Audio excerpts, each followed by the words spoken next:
Assalamualaikum warahmatullahi wabarakatuh. Sebelumnya perkenalkan nama saya Fadolia Priandes. Saya adalah mahasiswa PAI dari Institut Agama Islam Sumatera Barat. Tujuan saya membuat video ini adalah untuk menyelesaikan tugas analisis jurnal yang diberikan oleh Bu Novita Yanti MPD dari mata kuliah Strategi dan Model Pembelajaran PAI. Baik, langsung saja masuk ke pembahasan kita pertama, yaitu tentang model pembelajaran PAI. Banyak yang berpikir bahwa PAI itu cuma pelajaran biasa seperti hafalan, ceramah, atau baca buku. Tapi kenyataannya PAI itu punya peranan penting dalam membentuk pribadi siswa. Jika kita masih mengandalkan ceramah satu arah, siswa akan pasif dan mungkin gak terlalu paham makna dari apa yang diajarkan. Nah, disinilah peran model pembelajaran. Model pembelajaran adalah cara atau pendekatan yang digunakan guru untuk menyampaikan materi. Dengan memilih model yang tepat, siswa bisa lebih aktif terlibat dalam proses belajar, lebih memahami nilai-nilai agama secara kontekstual, juga lebih mudah menginternalisasi ajaran Islam dalam kehidupan sehari-hari. Adapun beberapa jenis model pembelajaran PAI yang efektif, yaitu yang pertama ada model Contextual Teaching and Learning, yaitu CTL. Model ini menghubungkan antara materi pelajaran dan kehidupan nyata siswa. Contohnya yaitu ketika guru membahas ayat tentang pentingnya menolong sesama, siswa juga diajak melihat realitas sosial di sekitarnya, seperti kegiatan bakti sosial, donasi, atau membantu teman. Kelebihannya yaitu siswa jadi sadar bahwa Islam itu hidup dan hadir dalam setiap aspek keseharian mereka. Yang kedua ada model Inquiry Learning. Model ini berbasis pertanyaan dan pencarian jawaban. Siswa dilatih untuk bertanya, menyelidiki, dan menarik kesimpulan sendiri. Contohnya yaitu, daripada langsung bilang bohong itu dosa, guru bisa kasih situasi, lalu tanya, kalau kamu jadi si A, kamu bakal jujur atau tidak? Dan tanya juga alasannya kenapa. Kelebihan dari model ini yaitu siswa lebih kritis dan nggak cuma menerima materi mentah-mentah. Lalu yang ketiga ada model Problem Based Learning, yaitu PBL. Model ini menyajikan sebuah masalah nyata yang harus diselesaikan siswa berdasarkan prinsip-prinsip Islam.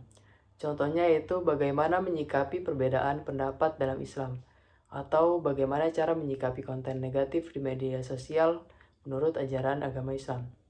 Siswa akan berdiskusi, cari dalil, dan juga menemukan solusi. Kelebihan dari model ini yaitu melatih logika, kolaborasi, dan juga nilai etis sekaligus. Yang keempat ada model kooperatif, yaitu cooperative learning. Siswa belajar dalam kelompok dan saling membantu satu sama lain. Ketika membahas materi seperti ukhuwah Islamiyah atau persaudaraan dalam Islam, model ini sangat cocok digunakan. Siswa bisa merasakan langsung makna kerja sama dan saling menghargai. Model ini juga menumbuhkan toleransi, empati, dan juga saling percaya. Yang terakhir ada model pembelajaran berbasis nilai dan spiritualitas. Pembelajaran ini fokus ke penamaan karakter dan ruh ajaran Islam, seperti sabar, syukur, dan juga amanah.